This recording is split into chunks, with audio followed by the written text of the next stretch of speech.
une équipe de personnel digne de confiance,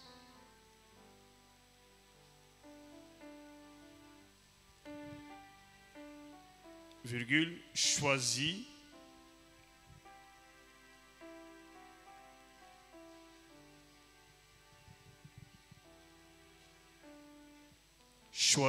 et établi par l'autorité supérieure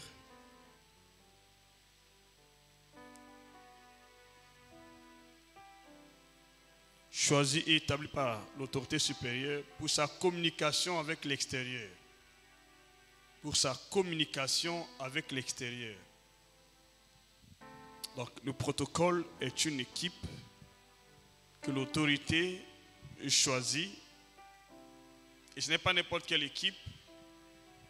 Je peux répondre à la définition pour ceux qui n'ont peut-être pas eu le temps de noter. Je reprends. En règle générale, le protocole est un ensemble de dispositions prérequises assurées par une équipe de personnel digne de confiance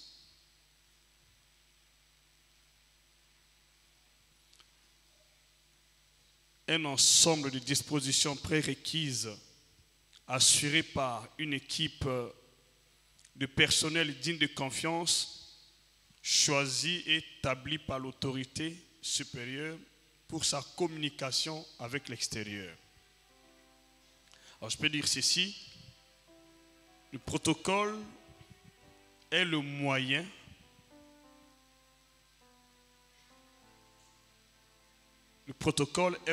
par excellence.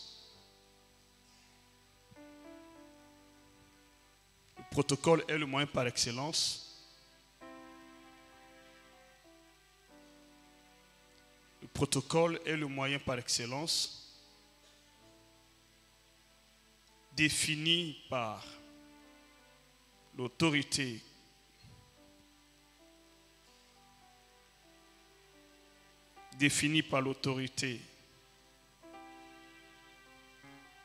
supérieure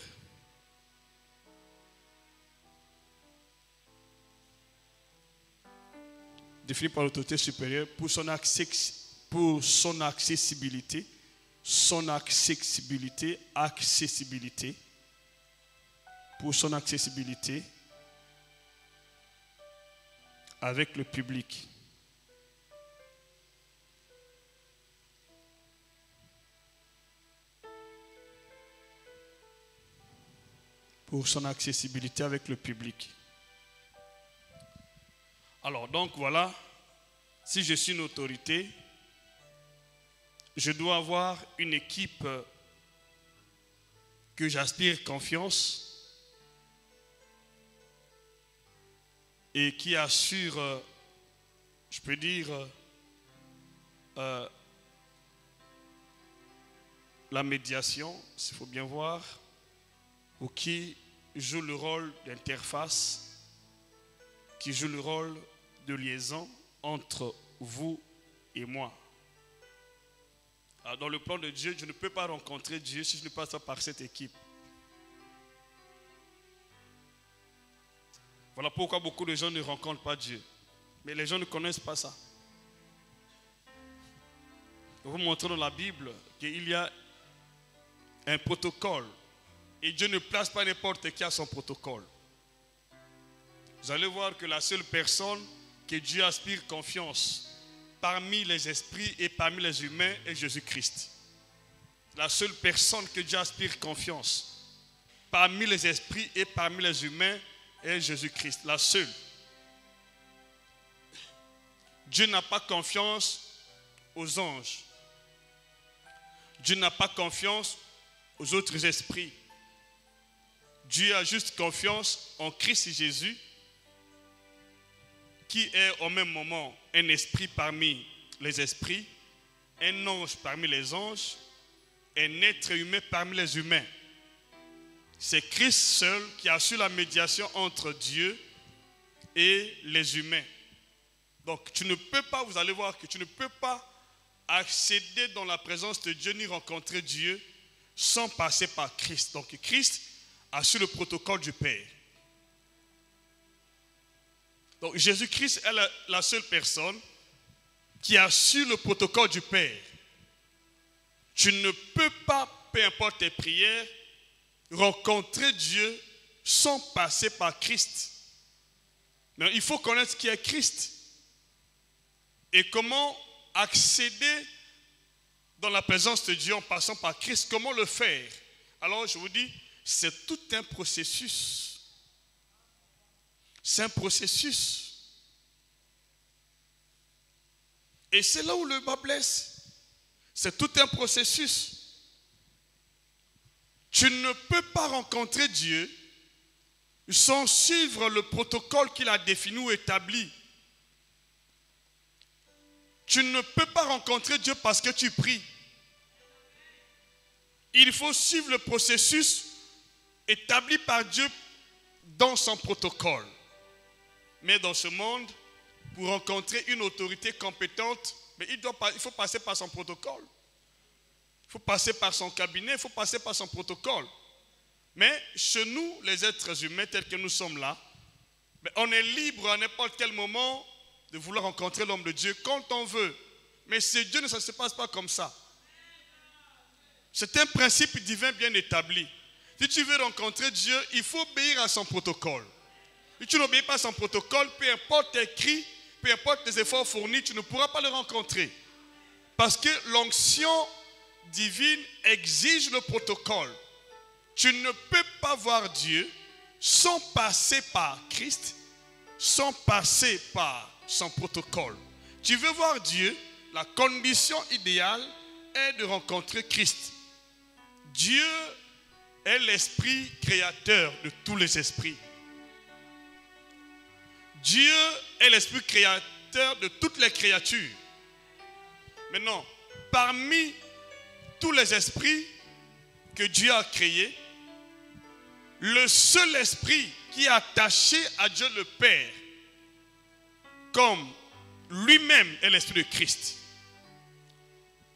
Le seul être humain qui est attaché à Dieu le Père, comme lui-même est la personne de Christ.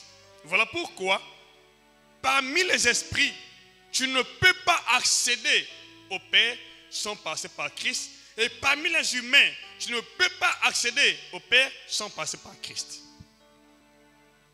Donc, ça ne vaut pas la peine de prier si tu ne connais pas le protocole. Tu peux beau frapper à la porte, mais si tu ne passes pas par le protocole, tu n'auras pas accès, tu ne peux pas rencontrer Dieu. C'est la raison pour laquelle nous avons dans nos assemblées beaucoup de gens qui ont prié jusqu'à abandonner la partie parce qu'ils n'ont pas compris, ils n'ont pas la compréhension du protocole divin. Dieu est un protocole. Et l'onction de Dieu exige l'obéissance absolue à son protocole. Tous les hommes de Dieu ont un protocole. Tu ne peux pas. Alors si tu veux bénéficier de l'onction d'un homme de Dieu, obéis à son protocole. Nul ne peut venir au Père que par moi. Si tu ne viens pas par Christ, tu ne peux pas accéder au Père. Tu ne peux pas arriver chez le Père. Et nul ne peut aussi arriver à Christ sans passer par ses envoyés. Tu vas arriver chez Christ, il faut passer. Excusez-moi. Il faut passer par ses envoyés. Alors, faites attention aux personnes qui vous disent, d'après tout, je prie seulement Dieu. Ils n'ont pas compris le protocole. Il y a un protocole. Nous sommes ici dans cette église, tout le monde, bien qu'humain, n'a pas le même privilège auprès de Dieu. Non. Il y a des personnes qui sont privilégiées, il y a d'autres qui viennent après. On n'a pas le même privilège. Bien sûr, nous avons les mêmes droits en tant que fils de Dieu, co-héritier de Christ, héritier de Dieu. Mais le privilège n'est pas le même. Tout le monde n'a pas le même privilège. Tout le monde n'a pas la même grâce. Il y a des gens que Dieu a choisis, qu'il établit comme élus. Il y a de ceux qui sont établis appelés et d'autres sont établis fidèles. C'est un protocole divin qui peut dire amen plus fort. Alors, je vous en prie avec tout le respect dans cette église, Moi, j'aimerais que chacun soit en mesure de rencontrer Dieu par sa prière. Mais pour que cela soit possible, comprends le protocole. Comment cela se fait? Comment cela opère? Vous savez pourquoi le diable distrait beaucoup de croyants actuellement dans les églises? Qu'est-ce qu'il fait? Il vous incite contre l'envoyé de Dieu. Parce que lorsque tu es incité contre l'envoyé de Dieu, peu importe tes efforts, je vais vous montrer, ta voie est barrée. Il y a un protocole. Tu veux rencontrer le président de la République, mais tu as des problèmes avec son cabinet. Il va bloquer toutes tes lettres. Il va tout bloquer. Mais oui, je dis la vérité. Tu ne pourras pas le rencontrer. Qui dit Amen? Est-ce que vous m'entendez? Tu veux rencontrer Dieu. Comment le faire? Logiquement, la première des choses que nous sommes censés comprendre en tant que croyants, en tant que chrétiens, en tant qu'enfants de Dieu, est le protocole divin. C'est la première des choses que nous sommes censés comprendre quand on vient à l'église. Parce que tout le monde vient pour rencontrer Dieu. Mais comment y procéder? Les gens ignorent cela. Comment rencontrer Dieu par ta prière? Comment rencontrer Dieu? Je vais vous montrer quelques passages. Le Seigneur Jésus a dit, tous qui sont venus avant moi étaient des voleurs et des brigands. Il dit, personne n'a jamais vu Dieu. Sinon le Fils unique qui est dans son sein qui l'annonce. Personne n'a jamais vu Dieu. Mais non. Qui les prophètes avaient vu? Isaïe a dit, j'ai vu le Seigneur assis sur son trône. Mais Jésus dit, personne n'a jamais vu Dieu. Est-ce que Jésus-Christ a menti? Entre Ésaïe et Christ, qui a raison?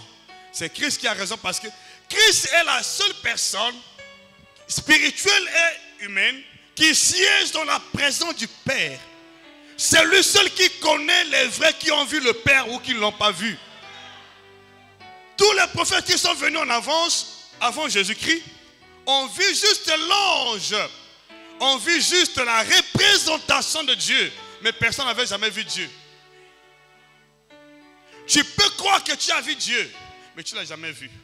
Mais dans le siècle présent, vous allez voir que dans le livre de l'Apocalypse, la personne spirituelle qui avait parlé à Jean, l'apôtre, était son ange, était l'ange du Seigneur.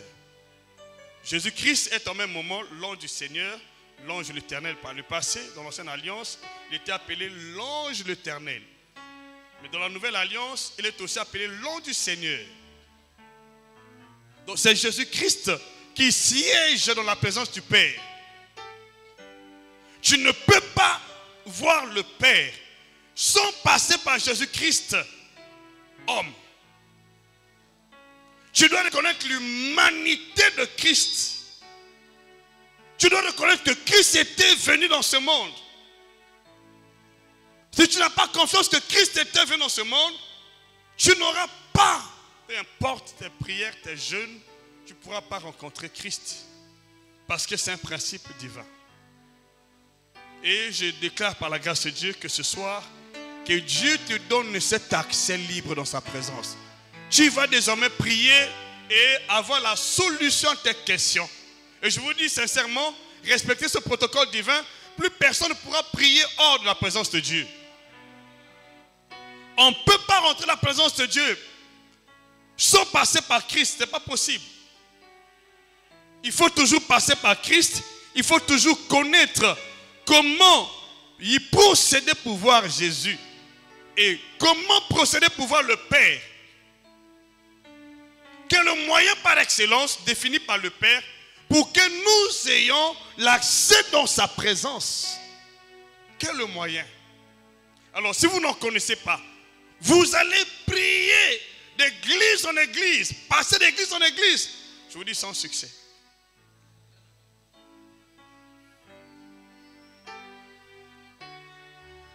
Tu as déjà vu Dieu? Tu es là? Tu as déjà vu Dieu? Tu as déjà vu Dieu? Que tu as commencé à prier. Mon frère, Tu l'as déjà vu? Tu vas le voir. Tu peux acclamer. Tu peux acclamer. Dis, Père, je veux te voir. Au nom de Jésus-Christ. Je veux te voir. Je dois te voir. Par ma prière, je dois te voir. Dis-moi amen avec assurance. Même si tu as un cœur pur, c'est bon. Mais pour voir Jésus, pour voir Dieu, il faut passer par Jésus. Pour voir Jésus, vous allez voir, il faut passer par ses envoyés. Et pour voir l'envoyé de Dieu, il faut passer dans chaque église, dans chaque station, il faut passer par son envoyé. Vous savez pourquoi beaucoup d'églises n'expérimentent pas la puissance de Dieu? Vous savez pourquoi beaucoup d'hommes de Dieu n'ont pas de protocole? Parce que le protocole n'est pas quelqu'un qui peut te trahir demain. Le protocole n'est pas conçu par des gens qui sont des traîtres. Au protocole, il faut te rassurer que la personne ne peut pas te trahir.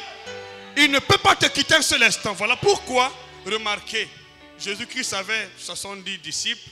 Il est resté avec 12 apôtres. Il y a eu un traître. Et après, il y a eu un remplaçant du traître. C'était Matthias. Et tous les autres apôtres, les 12 apôtres restants, sont restés fidèles à Jésus jusqu'au bout.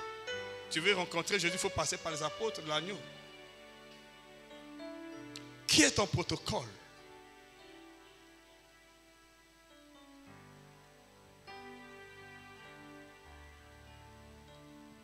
Si tu es un homme de Dieu, il ne faut jamais nommer le protocole par code d'amitié parentale, par code de lien parental. Il faut chercher quelqu'un qui te reflète, qui partage tes pensées, qui partage ta foi, que tu aspires confiance, qui ne peut pas te quitter un seul instant. On ne partage jamais des secrets aux personnes qu'on n'aspire pas confiance. Le protocole est la personne qui est, je peux dire, qui est dans le cœur de son maître, de son Père, de son Dieu. Et quand Dieu pense à l'humanité, il pense à son protocole d'abord. Quand Dieu pense aux esprits, il pense à son protocole d'abord. Il ne pense pas à n'importe qui. Voilà pourquoi je vous dis, Dieu privilège le protocole. Tu ne peux pas rencontrer Dieu sans passer par son protocole. Donc la première institution divine devant Dieu n'est pas un être humain. C'est son protocole. Vous allez voir que il y a des êtres vivants, les 24 vieillards, les 4 êtres vivants. Mais avant cela, il y a bien les oins. On parle des 2 oins qui sont devant le Seigneur des cieux et de la terre. Qui sont les 2 oins? Vous allez comprendre pendant ces 3 jours qu'on ne peut pas rencontrer Dieu parce qu'on a prié. On ne peut pas rencontrer Dieu parce qu'on a prié. Comprends d'abord comment le protocole est disposé. Comment Dieu a disposé son protocole. Et comment rencontrer Dieu en passant par son protocole. On va lire quelques versets ici par la grâce de Dieu. Premièrement, prenez Jean. Jean chapitre 1. Jean chapitre 1 verset 18.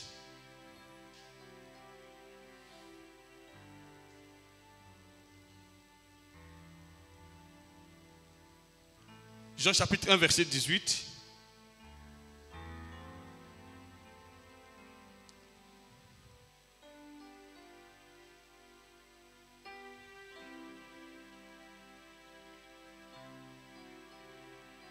Jean chapitre 1 verset 18 dit ceci.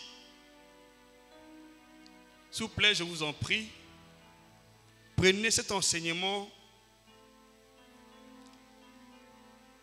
à cœur. Si vous voulez marcher avec Dieu, il n'y a pas un autre secret. Prends cet enseignement pour toi. je dis ta manière de prier va changer et ta manière de voir les choses va changer. Et dès lors que tu vas commencer à prier, je te rassure que l'onction va descendre sur ta vie d'une manière instantanée, sans assez d'effort. Tu auras la feuille de route de Dieu pour entrer dans sa présence facilement. Tu ne vas pas forcer les choses. Il y a des gens qui ont forcé, mais rien ne s'est manifesté. Ils finissent toujours par abandonner la partie. Mais il y a des gens, dès lors qu'ils commencent à prier, l'onction descend. Pourquoi cela? Parce que l'une connaît le protocole, l'autre ne connaît pas. Il veut briser les étapes ou le protocole. Ce n'est pas possible. Le Seigneur dit, personne n'a jamais vu Dieu. Personne. Le Fils unique qui est dans le sein du Père est celui qui l'a fait connaître. Personne n'a jamais vu Dieu. Donc, Abraham n'a jamais vu Dieu. Adam n'a jamais vu Dieu.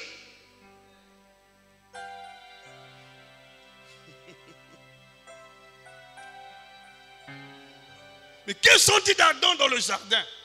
Dieu descendait de temps à autre causer avec Adam. Adam n'avait jamais vu Dieu. Noé n'a jamais vu Dieu. Isaïe n'avait jamais vu Dieu. Aucun prophète n'a vu Dieu. Et finalement, qu'est-ce qu'ils avaient vu? Pourquoi n'ont-ils pas vu Dieu? Parce que Jésus-Christ, qui a su le protocole, n'était pas encore venu. N'était pas encore disposé dans le monde. Il ne pouvait pas entrer en contact avec Dieu aussi longtemps qu'il ne passait pas par Jésus. Il fallait que Jésus vienne afin qu'il passe par Christ et ils accèdent au Père. Le fait que Christ n'était pas encore dans le monde, tous qui sont venus avant nous, personne n'a vu Dieu. Donc, nous sommes nés dans un siècle privilégié. Je peux dire que nous sommes nés dans l'âge d'or de l'Église, que Christ a déjà envoyé. Mais hélas, nombreux font assez d'efforts, fournissent les efforts, mais sans voir Dieu, parce qu'ils ne connaissent pas le protocole. Ils ne connaissent pas le protocole. Personne n'a jamais vu Dieu.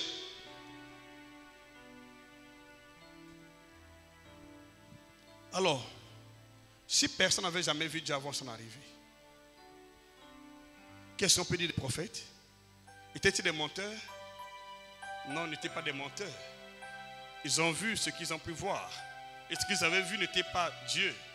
C'était son image. Je peux dire que c'était sa représentation, son ange. C'était son ange. Ils ont vu l'ange du Seigneur pour les uns. Les autres ont vu sa représentation comme Moïse. Mais ils expliquaient au monde que j'ai rencontré Dieu, j'ai vu Dieu. Alors fais attention aux gens qui disent que j'ai vu Dieu. Comment se conduit-il? Par quel protocole est-il passé?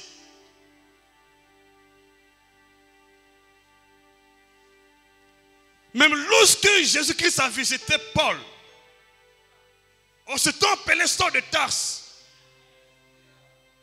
pour que Christ siège en lui, il a dû accepter la direction donnée par le Seigneur qu'il avait demandé de se faire imposer les mains par Ananas. Je vous dis, l'esprit que Paul avait vu sur le chemin de Damas, c'était l'ange du Seigneur. Ce n'était pas le Seigneur lui-même. C'était l'ange du Seigneur. C'est bien après que Paul pouvait voir Dieu. Mais avant, on ne l'a pas vu. En bonne partie, quand les gens disent qu'ils ont vu Dieu, ils ont juste reçu l'ange du Seigneur. Vous montrez dans la Bible, même dans le livre Apocalypse, ceux qui disent qu'ils ont vu Dieu, mais ils ne l'ont peut-être pas vu. Je vais lire quelques versets bibliques, vous allez comprendre que c'était l'ange qui était envoyé. Mais pourquoi il envoie plus son ange? Si tu n'as pas accepté son ange, tu ne peux pas rencontrer Dieu. Tu dois d'abord accepter son ange. Alors, il y a deux types d'anges. Il y a des anges spirituels et des anges humains dans la présence de Dieu. Il y a des anges spirituels représentés par les êtres spirituels dotés d'un corps angélique. Des anges spirituels.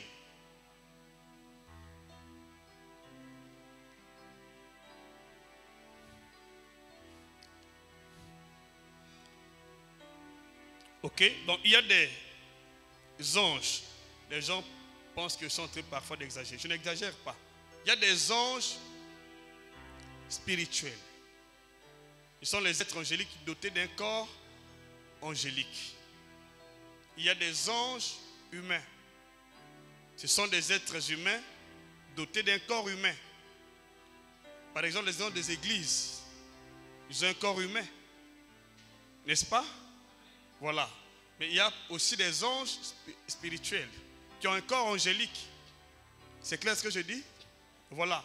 Maintenant, ces anges-là représentent l'autorité compétente établie par Dieu dans chaque domaine spirituel. Les anges-là représentent les autorités spirituelles établies par Dieu dans chaque domaine. Par exemple, auprès de Dieu lui-même, nous avons Jésus-Christ, qui est en même moment l'ange du Seigneur, qui est en même moment aussi le messager de Dieu parmi les hommes. Jésus-Christ est en même moment un ange du Seigneur, mais aussi un ange humain établi parmi les êtres humains qui assure la médiation entre Dieu et les hommes. C'est clair ce que je dis? Si tu veux arriver au Père, il faut passer par Jésus en tant qu'humain. Si tu es un ange, tu veux voir le Père, il faut passer par Jésus. Il y a des anges qui ne peuvent pas aussi voir Dieu. Parce qu'ils sont loin.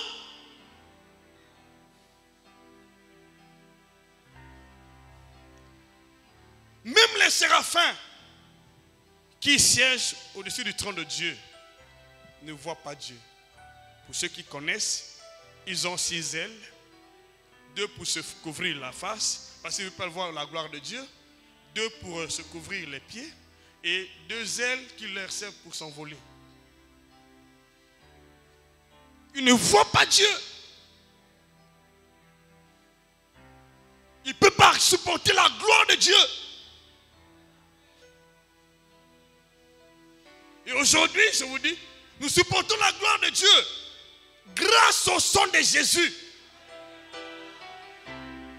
Sans le sang de Jésus, nous mourrons tous.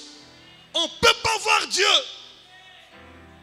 C'est au moyen du sang de l'agneau que nous avons un accès libre dans sa présence. Parce que Jésus-Christ est le protocole divin établi par le Père pour aller à sa rencontre. J'entends ton amen. Hébreux chapitre 10, pour ceux qui veulent lire, verset 19 au verset 20. Tu ne peux pas entrer dans la présence de Dieu sans passer par Jésus. Or, par le passé, le sang de Jésus n'était pas encore disponible. Donc, la voie n'était pas encore inaugurée.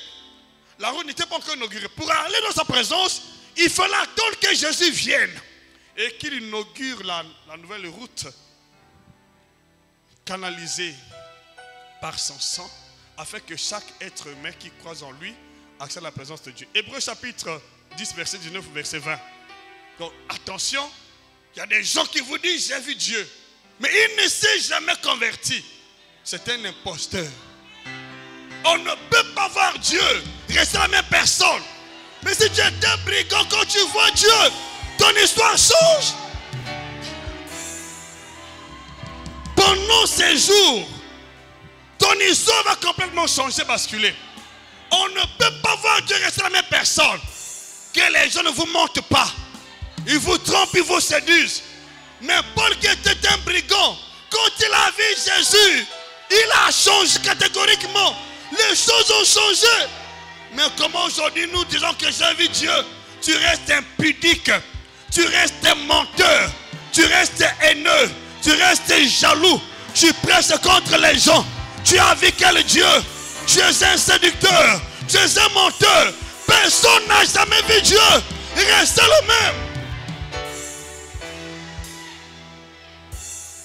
Le Seigneur Jésus a dit, dans les derniers jours, il y aura beaucoup de faux prophètes.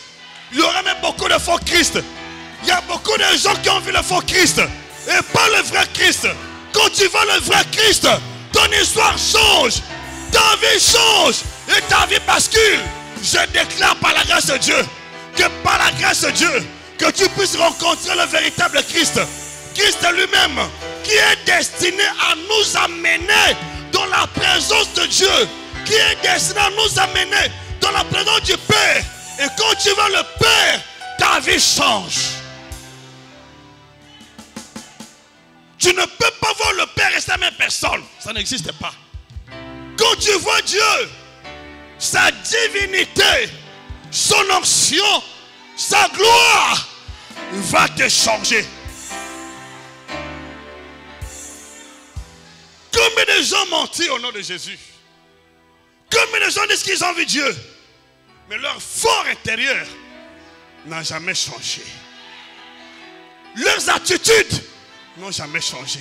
Leur conduite n'a jamais changé. Quel Christ as-tu vu? Ma prière par la grâce de Dieu est que pendant ces 3 jours, que ton esprit rencontre le véritable Dieu. Que ta vie bascule et change. Que tu rencontres le Dieu véritable. Celui qui est venu changer notre vie, changer notre histoire. Celui qui est venu nous conduire dans la présence du Père. Celui qui est venu nous léguer un héritage. Quand tu le rencontres, ton histoire change. Quand tu le rencontres, la mort change en vie. Même Lazare, qui était déjà enterré, quand il a rencontré Jésus, son histoire a changé. Je déclare que pendant ces 3 jours que tu rencontres Jésus, pas un esprit quelconque, mais Jésus seul. Et je veux que par la grâce de Dieu, dispose ton cœur, cherche sa rencontre, rencontre Jésus. En particulier, tu peux le rencontrer. Ah, dis-moi amen. Il suffit que tu passes par son protocole. Le but de chaque convoi de Dieu est de faire rencontrer le peuple. Est de faire rencontrer le peuple avec Dieu. Tout envoyé qui vient de Christ a pour mission, il faut rencontrer le peuple avec Dieu. Et quand un homme de Dieu il veut vous enrober dans son mensonge, il vous prêche lui, et sans parler de Jésus, c'est un imposteur. Je me permets de lire un verset ici par la grâce de Dieu. Après je vais revenir dans celui-ci. Colossiens chapitre 2, verset 18. Faites attention aux imposteurs, ils sont nombreux maintenant. Ils sont nombreux, les imposteurs. Ils prêchent ce qu'ils ne pratiquent pas. Ils prêchent ce qu'ils ne font pas. Oh, la parole authentique commence par le cœur. La parole authentique change d'abord ton état d'âme. Ton cœur d'abord. Avant de frapper les autres, frapper le cœur des autres, c'est d'abord toi qui dois se transformer premièrement. Il y a des gens qui sont en train de dire, tu sais, il est aussi humain. Oui, on est humain, mais on n'a pas la même stature. En réalité, dans l'homme, c'est l'esprit. Que l'esprit qui t'anime. C'est ça le problème. Je prie par la grâce de Dieu que ce soir, que ton esprit ne soit plus jamais le même. Quand tu rencontres Dieu, il change ton identité. Il change ton statut. Et qu'est-ce que la Bible dit? Qu'aucun homme, sous une apparence d'humilité et par un culte des anges, ne vous ravisse à son gré le prix de la course, tandis qu'il s'abandonne à ses visions et qu'il est enflé d'un vain orgueil par ses pensées charnelles. Sans s'attacher au chef, dont le corps assisté est solidement assemblé par les jointures et par les liens, tire son accroissement que Dieu donne. Tu ne peux pas prêcher Christ et rencontrer un autre esprit et demeurer dans l'orgueil. Tu ne peux pas prêcher Christ et être séducteur. Tu ne peux pas prêcher Christ et être adultère. Ce n'est pas possible. Tu ne peux pas prêcher Christ et être cupide.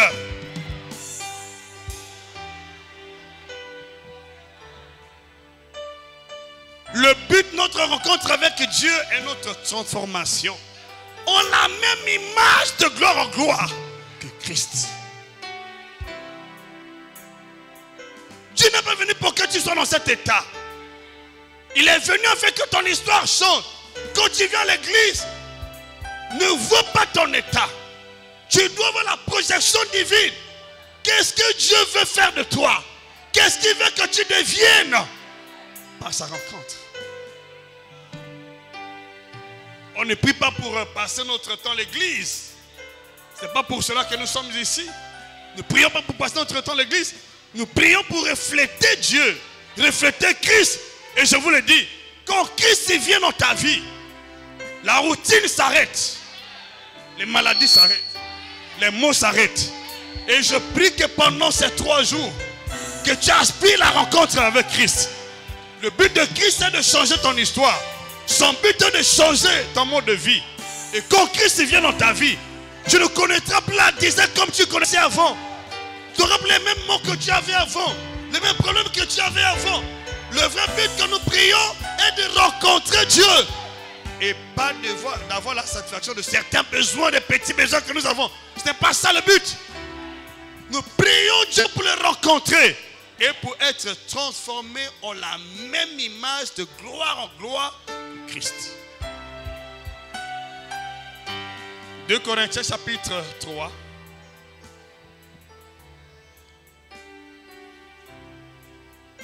Corinthiens chapitre 3, verset 18. Il faut aspirer confiance. Père, je veux te rencontrer.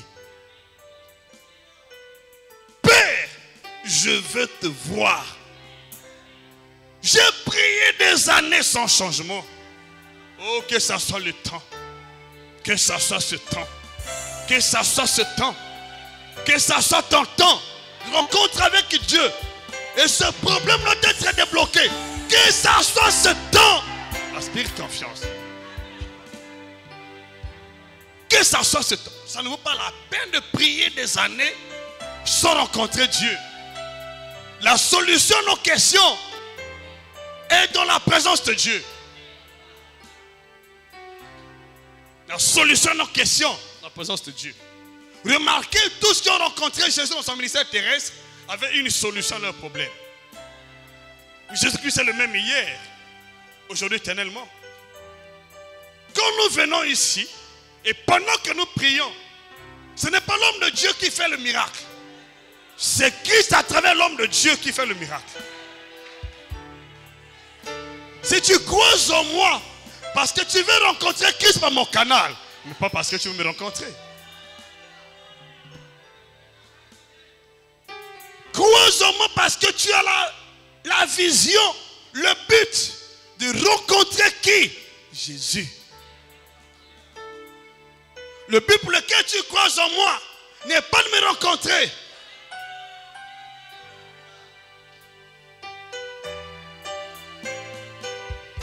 Et le but pour lequel nous croyons en Jésus est de rencontrer le Père. Le but pour lequel nous croyons en Jésus est de rencontrer le Père. Le but pour lequel nous croyons à ses envoyés est de rencontrer Jésus.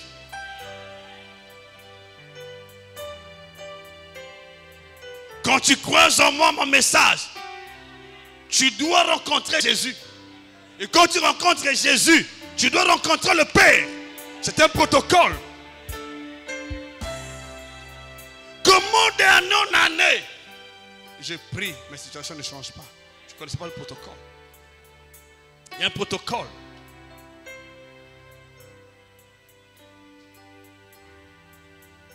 Jean chapitre 14, verset 6. Je veux que tu disposes ton cœur. Seigneur, je veux te voir. Ça fait des années que je prie, mais je ne t'ai jamais vu. Je vous donne deux possibilités essentielles. On rencontre Dieu en obéissant à son protocole. Mais on voit Dieu par la pureté de notre cœur.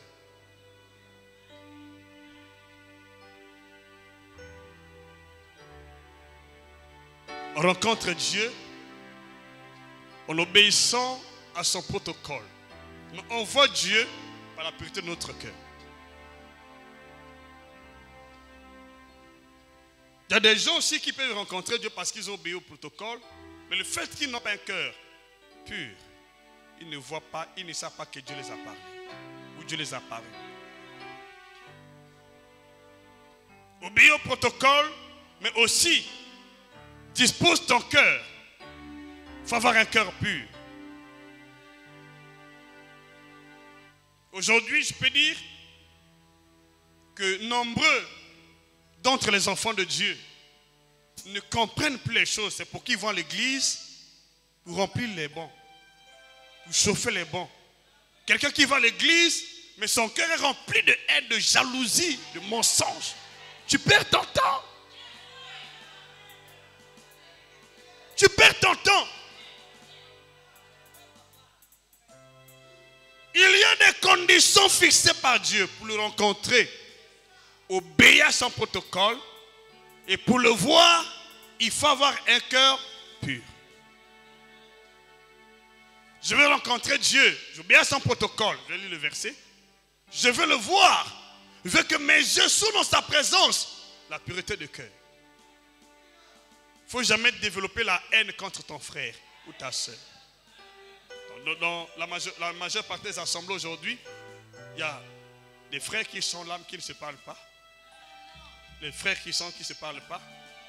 Les hommes de Dieu, eux-mêmes sont plongés dans un conflit d'intérêts, de positionnement. Alors, vous voulez voir Dieu? C'est comme ça qu'on voit Dieu. Il y a des critiques entre vous. Je vous dis sincèrement devant Dieu, nombreux ne vont même pas voir Dieu. Nombreux sont en train de rencontrer les esprits séducteurs. C'est pourquoi ils te partagent les visions. J'ai rêvé. Mais après avoir raconté son songe, tu le vois dans une buvette. Après avoir raconté son songe, tu le vois avec une sœur. Après de rencontrer son songe, tu le vois en train de critiquer.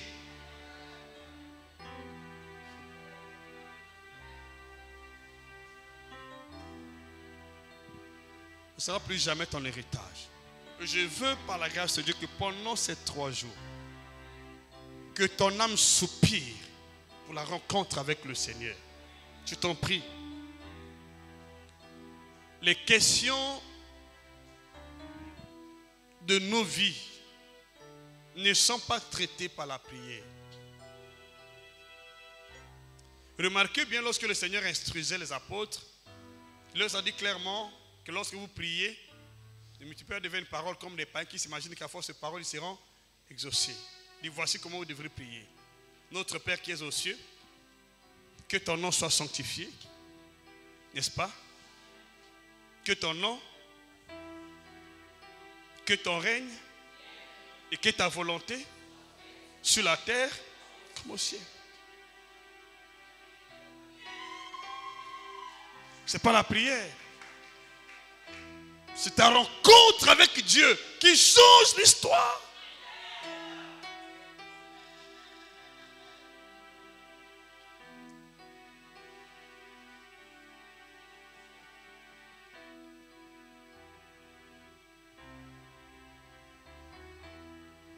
Jean chapitre 14.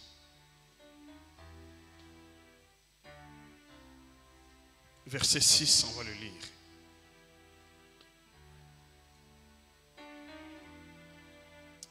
Dieu a visité une personne parmi vous ici. Tu as prié avant de venir. Tu as pleuré, tu as versé tes larmes. Tu rassures. Dieu va te visiter. Et lorsqu'il va te visiter, ton histoire va complètement changer. Mais si tu ne connais pas prier.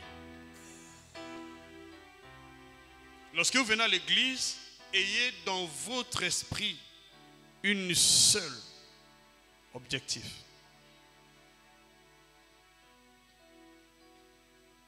Une seule option. Une seule option. Seigneur, je vais à l'église écouter ton serviteur, mais pour rencontrer Jésus. Un seul objectif. Je vais à l'église, bien sûr écouter ton serviteur, c'est pour te rencontrer. Ne viens pas pour autre chose. L'homme de Dieu peut t'imposer les mains à plusieurs reprises. Mais si Jésus n'est pas là, tu vas rester dans la routine. Nous venons à l'église pour rencontrer Jésus par le canal de son serviteur qui m'a dit Amen. Qui a dit Amen plus fort ici. Dis Amen c'est toi ici. Dis Père, que désormais ma présence ici me facilite la rencontre avec toi. Et toutefois que je viens ici à l'église, que mon cœur soit disposé à te rencontrer. Au nom de Jésus-Christ, et toutefois que je viens ici, ou toutefois que je prie, que mon esprit rentre dans ta présence et que mon problème soit résolu. Parce que qu'on le veut ou pas, la solution à nos questions se trouve dans ta présence. Ce n'est pas la prière. Je vais vous montrer cela. Jésus lui dit, je suis le chemin, la vérité et la vie. Nul ne vient au Père que par moi. Nul ne vient au Père que par moi.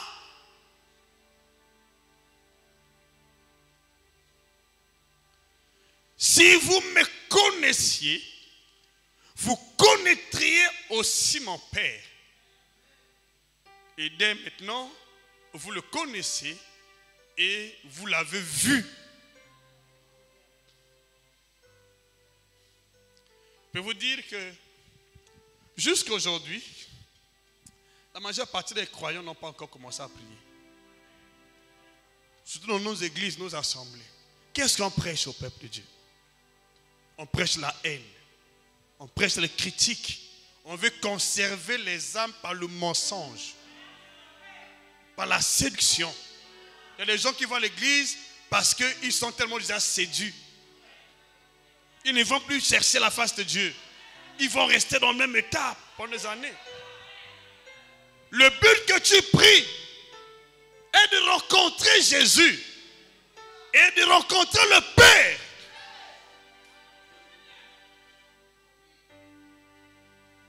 Le vrai but quand on vous présente l'évangile est que chacun de vous soit à mesure. Rencontrer Jésus et rencontrer le Père. C'est pourquoi nous vous prêchons la bonne nouvelle. Afin que chacun d'entre vous soit à mesure de rencontrer le Père. Rencontrer Jésus, rencontrer le Père. Tu dois rencontrer Jésus par ma prédication. Tu dois rencontrer le Père. Si vraiment tu crois en moi, si vraiment tu as cru en moi, le seul but est que tu rencontres qui? Jésus. Et si tu rencontres Jésus, c'est pour rencontrer qui? Le Père. Qui a dit Amen? Qui a dit Amen? Tu as dit Amen? Si tu crois en moi, mon frère, c'est pour rencontrer Jésus et pour rencontrer le Père. C'est tout. Et tu crois en moi, c'est pour rencontrer le Seigneur. Et si tu rencontres le Seigneur, c'est pour rencontrer le Père. C'est un protocole établi. Jean chapitre 13, verset 20. Je déclare ce soir que ton accès dans la présence de Dieu sera sans condition, sera libre, sans obstacle, sans opposition. Au nom de Jésus-Christ, dis Amen avec assurance. Je te montre la voie par excellence, que personne ne te trompe. Le but pour lequel tu crois en moi est de rencontrer Jésus. Et le but de rencontrer Jésus est de rencontrer le Père, la solution de nos questions, notre Père en tant que notre héritier. Qu'est-ce que Jean dit?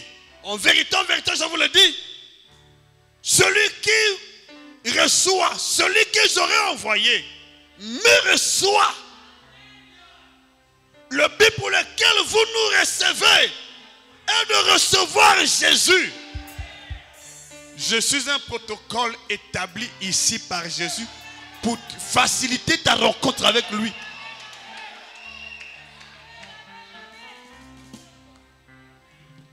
Le but pour lequel je suis ici devant toi est de faciliter ta rencontre avec Jésus. Si vraiment tu crois mon message, tu dois rencontrer qui? Jésus. Tu l'as rencontré? Est-ce que tu l'as rencontré? Et tu crois mon message? Tu dois rencontrer Jésus. Tu as rencontré Jésus, tu dois rencontrer le Père. Il y a beaucoup de gens qui n'ont pas encore commencé à croire. Mais je prie que tu commences à croire réellement. Viens à l'église pour rencontrer Jésus. Tu dois rencontrer Jésus et non moi. Ce n'est pas ma personne qui te bénit. Ta personne de Christ que je te présente qui te bénit. Et qui change ton histoire. Plus que ça soit ton héritage à partir d'aujourd'hui, que l'histoire change. Qui m'a vraiment dit Amen. Amen avec assurance. De rencontrer Jésus. Dit en vérité, je vous l'ai dit. Celui qui reçoit, celui que j'aurai envoyé dans son protocole, me reçoit. Et celui qui me reçoit, moi Jésus, reçoit celui qui m'a envoyé. Il y a combien de personnes ici? 3. Celui que Christ a envoyé et celui qui a envoyé Christ, le Père. Vous voyez ce protocole? Qu'est-ce que je vais faire avec l'homme de Dieu? Ma mission est de te conduire à Christ. La mission de Christ est de te conduire au Père. Chacun a son devoir. Je suis un protocole. Tu veux rencontrer le président de la République. Tu négliges son protocole. Tu vas rester là longtemps.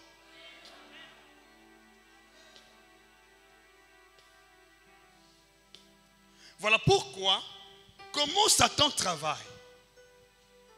Il va attiser le feu entre le peuple et l'envoyé de Dieu.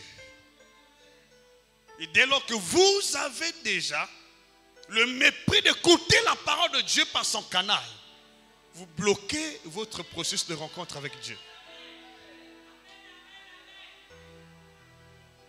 Parce qu'on ne peut pas rencontrer Jésus sans passer par ses envoyés. Ce n'est pas ta prière qui va te rencontrer, faire rencontrer Jésus, non. Ce n'est pas ta prière. C'est juste que si tu n'as pas encore compris ce message, tu peux beau jeûner, tu auras seulement des cauchemars. Comme des gens des cauchemars, bien qu'ils prient. Est-ce que ton cœur est disposé à écouter l'homme de Dieu? Si tu dis que non, mais c'est un homme comme moi d'après tout. C'est un homme comme toi, mais il n'a pas le même statut que toi. Il n'a pas la même position spirituelle. Chacun a sa position. Je vais donner un autre verset comme ça vous comprenez. Chacun a sa position. Et je vous dis sincèrement, il y a beaucoup d'hommes de Dieu qui sont hors jeu. Beaucoup d'enfants de Dieu qui sont hors jeu. Jésus n'a pas changé. Il est le même hier, aujourd'hui, éternellement. Si nous croyons que jusqu'ici, il a des envoyés, parce que par le passé, dans son ministère terrestre, il a travaillé avec les apôtres de l'agneau. Les apôtres de l'agneau, ils étaient 12, sauf Judas. Maintenant, dans ce temps-ci, Jésus-Christ travaille avec ses envoyés, c'est-à-dire, il y a des apôtres. Nous sommes dans Éphésiens chapitre 4, parce que je vais prendre Éphésiens chapitre 4, à partir du verset 12, verset 10 au verset 12. Dans ce temps-ci, il établit les apôtres, les prophètes, les évangélistes, les pasteurs, les docteurs. Et tous ces ministres de Dieu envoyés, ils viennent pour un même but. Faciliter au peuple la rencontre avec Dieu, avec Christ. C'est le but pour lequel nous présentons l'évangile. Vous voyez bien dans la Bible, pour ceux qui ignorent, vous voyez dans la Bible, comment Corneille a pu rencontrer Dieu. Corneille était un homme de prière, qui priait Dieu avec constance, avec toute sa maison, craignait Dieu. Comment a-t-il pu rencontrer Dieu?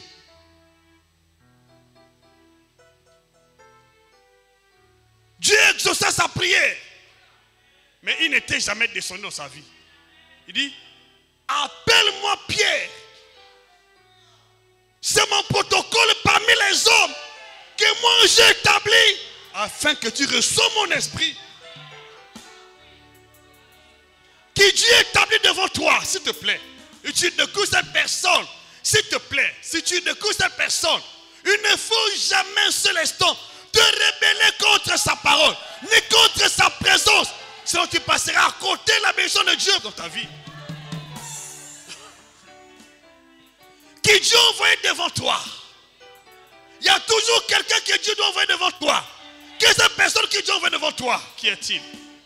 Moi je vous dis sincèrement, moi j'ai rencontré le prophète Sagesse. C'est par son canal que mon ministère s'est ouvert. Et c'est là où j'ai rencontré le Seigneur. Et j'ai reçu l'onction que j'ai aujourd'hui. Je déclare aussi pour ta vie. Le Seigneur te donne l'onction possible pour impacter ta vie, pour impacter ton entourage, pour impacter les autres. Dis-moi maintenant avec assurance, il faut découvrir cette personne et reste attaché à cette onction-là. Ton histoire changera. Qui m'a dit Amen avec assurance? Luc chapitre 10, verset 16. Luc 10, 16. Il y a un protocole. Romains chapitre 10, verset 13. Verset 14. Il y a un protocole. Un protocole. Il dit, celui qui vous reçoit, me reçoit. Celui qui vous rejette, me rejette. Celui qui vous écoute, celui qui vous écoute, celui qui vous rejette, me rejette. Quel protocole? Celui qui vous écoute, m'écoute. Celui qui vous rejette, vous c'est qui? Qui est en vous?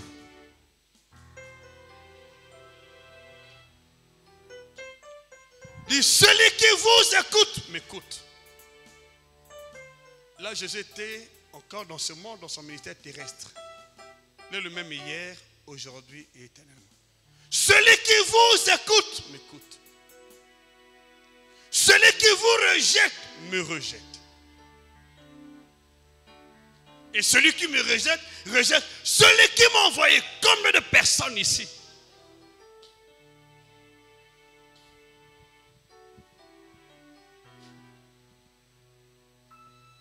C'est clair ce que je dis? Combien de personnes? 3. Et c'est juste qu'ici, tu n'as jamais cru à un envoyé de Dieu devant toi. Ta prière resta juste des cauchemars. Je veux ce soir, par la grâce de Dieu, que ta conscience soit totalement fondée sur la personne de Christ, à travers l'enseignement de son serviteur. Place ta foi dans l'enseignement de l'homme de Dieu. Je veux rencontrer Dieu. Il n'y a pas d'autre moyen. Place ta foi dans l'enseignement que l'homme de Dieu te donne. Un autre passage qui va illustrer ce que je suis en train de dire est celui-ci, Philippiens. Philippiens chapitre 4, verset 9. Philippiens 4, 9. Il y a des choses qu'il faut comprendre si tu veux rencontrer Dieu. Le fait n'est pas de prier. Philippiens 4, 9. Qu'est-ce que Philippiens dit? Ce que vous avez appris, reçu, entendu de moi. Qui parle? Qui parle? Ce que vous avez appris, reçu et entendu de moi, Paul. Pratiquez-le. Et le Dieu de paix sera avec qui? Pour que le Dieu de paix soit avec vous, il y a quelqu'un que tu dois entendre. Et tu dois pratiquer ce qu'il t'a dit pour que le Dieu de paix soit avec toi. Il y a des gens qui pensent que la Bible a été seulement destinée aux apôtres de l'agneau ou aux apôtres du Seigneur. Jusqu'ici, Jésus-Christ continue à envoyer les hommes de Dieu. Jusqu'ici. Mais le problème, c'est que nous ne croyons pas du tout en ce que les hommes de Dieu nous prêchent aujourd'hui. Imaginez un peu, Paul n'était pas le premier apôtre. Il y avait des apôtres. Mais pourquoi n'a-t-il pas dit ce que vous avez appris de Pierre? Ce que vous avez appris de Jean? Que vous avez appris de Jacques, qui étaient regardés comme les colonnes de l'évangile. Il dit, ce que vous avez appris de moi. Souvent nous avons tendance de mépriser les envoyés de Dieu. Croyons servir Dieu. Quelle sottise. Tu ne peux pas arriver à Christ sans passer par ses envoyés. Tu ne peux pas arriver au Père sans passer par Christ.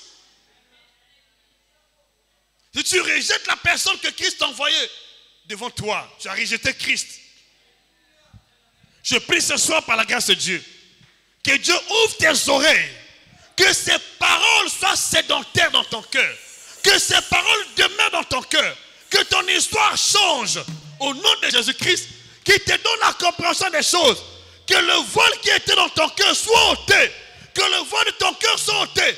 Quand le voile est ôté, tu auras la compréhension des choses de Dieu. Et l'histoire parce qu'elle change. Dis-moi même plus fort. Le voile doit être ôté. Si le voile n'est pas ôté, les choses ne changent pas. Que le voile soit ôté de ton cœur. Que le voile soit ôté de ton cœur. Que le voile soit ôté de ton cœur. Dans le nom de Jésus-Christ. Église, écoutez-moi. Lorsque j'ai nouvellement commencé à prier au centre de la parole, je venais fraîchement avec la connaissance que j'avais reçue à la voix. On ne nous avait jamais présenté ces vérités. Mais un jour, je priais. Le Saint-Esprit m'a parlé particulièrement. Il dit, l'œuvre de Dieu consiste à croire en celui qui l'a envoyé. C'était la première fois que j'avais compris ce passage. Pourquoi jusqu'ici tu te bats seul? Ton cœur n'est jamais converti à la parole qu'on te prêche. Tu ne crois pas du tout qu'on ne peut pas accéder à Christ sans passer par son envoyé. Mais si tu pries, comment tu peux invoquer Christ s'il n'a envoyé personne devant toi? Que Jésus a envoyé devant toi. Son protocole. Romains chapitre 10, verset 13 au verset 14, nous allons nous arrêter là. Et nous allons prier. On va te consacrer, ton histoire va complètement basculer. Tu m'as dit Amen. Alors prends conscience ma soeur, prends conscience mon frère. Il ne faut jamais te mêler dans les histoires des critiques des hommes de Dieu. Il ne faut jamais te mêler dans ces histoires. Prenez mon exemple. Ne vous mêlez pas dans ça. Si tu critiques la personne que Dieu a envoyée pour ton salut, tu n'auras pas le salut qu'il faut. Il y a toujours une personne que Dieu a envoyée. Et là, je suis encore, nous sommes à l'introduction. Je vous envoie montrer des choses demain. Non, vendredi, dimanche. Vous allez comprendre. Tout le monde n'est pas dans la présence de Dieu.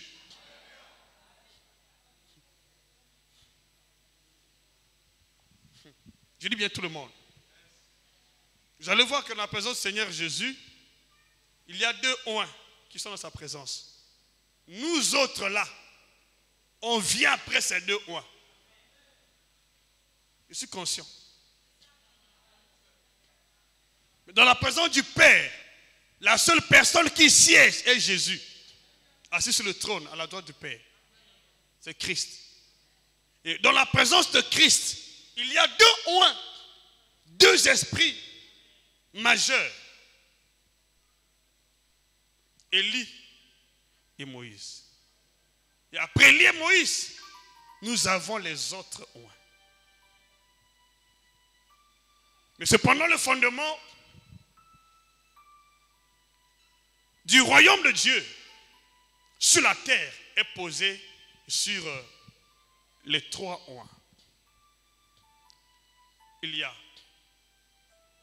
Abraham, Isaac et Israël. Vous allez remarquer que tout ce qui a exercé le ministère ou l'office du sacerdoce et tout ce qui était établi dans la royauté en Israël sont sortis de ces trois oins. L'onction de tous ceux qui ont travaillé en tant que serviteurs en Israël est sortie de ces trois personnes. Abraham, Isaac, Israël. Tous les prophètes sont sortis d'eux. Tous les rois sont sortis d'eux. Les sacrificateurs sont sortis d'eux.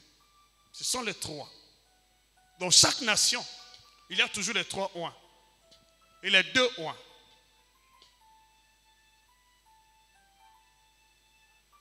Parce que Israël, je n'exagère pas, Israël est l'horloge de Dieu pour chaque nation.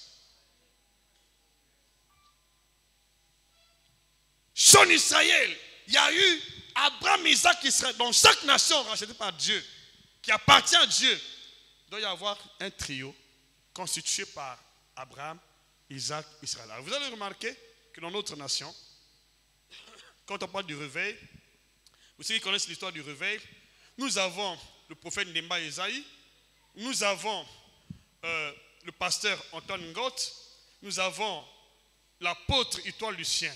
Et toutes ces trois personnalités ont commencé le ministère à Dolisie.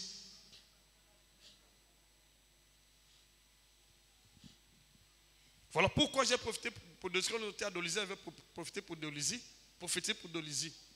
C'est le pasteur Antoine Ngot qui a baptisé Ndemba Esaïe, qui a baptisé Itoile Lucien. Ils ont commencé le réveil où? Là, Dolisie. Ngot est resté à Dolisie. Ndemba Esaïe est allé à Brazzaville. Et Lucien à Mbekanga et à Gamboma.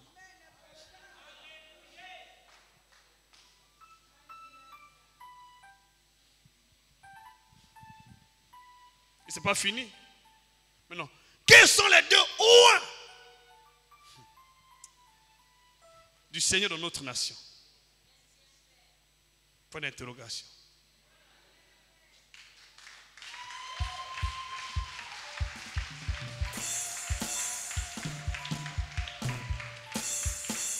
Mais si tu n'acclames pas, tu vas comprendre ça tôt ou tard. En fait, je vous donne rendez-vous pour le vendredi. Que vous découvrez les deux oins. Comment l'onction des deux oins influence l'onction d'autres hommes de Dieu. N'est pas ça? Pour ceux qui sont spirituellement avancés, pourquoi tous les prophètes, en dehors d'Abraham, Isaac, Israël, en dehors des patriarches, 12 tribus, tous ceux qui sont venus après, les 12 tribus, ont travaillé avec l'onction de Moïse. Tous les prophètes. Ceux qui ne voulaient pas obéir étaient lapidés et ils mouraient. Pourquoi? Pourquoi ils étaient les prophètes? Parce que Moïse était un oint qui est devant le Seigneur. Je vous donne le verset vendredi. Pourquoi tout Israël était appelé à être baptisé dans le baptême de Jean-Baptiste? Parce que Jean-Baptiste, c'est l'esprit d'Élie. Ah oui, attention. Mais à la montagne de transfiguration, qui on avait vu? On a vu qui? Élie. Pourquoi Élie et Moïse devant le Seigneur? Ah. On peut acclamer, on s'arrête là. Alors aujourd'hui, je prie pour toi. Tu vas rentrer dans la présence. Ouvre ta bouteille. Tu vas rentrer dans la présence. Ouvre ta bouteille. Tu vas rentrer dans la présence. Tu es consacré ce soir pour entrer dans la présence. Tu ne peux plus traîner à l'extérieur. Tu ne peux plus jamais traîner ailleurs. Tu vas rentrer dans la présence du Seigneur. Dans la présence du Seigneur. Si vraiment c'est toi, dis-moi amen plus fort. Tu vas rentrer dans la présence. Dis-moi amen. Te montre le chemin par excellence. Quand tu vas prier désormais, tu vas dire ceci: Seigneur, je crois que tu es envoyé par le Père. Et je crois que tu as envoyé dans cette génération dans ma vie devant moi, tu as envoyé ton serviteur. Je veux entrer dans ta présence. Je veux rencontrer le Père. Je veux obtenir la grâce. Te montre le chemin. Voilà pourquoi je n'exagère pas. Lorsque nos pères dans la foi priaient, disaient, il dit, tu as dit à notre Père, appelé de l'Alliance. Vous avez Isaïe 50, verset 21. Voilà, ce sont des choses qu'il faut comprendre. Prenez le verset suivant, vous allez prier à base de ça. Hébreux chapitre 10, verset 19 au verset 20.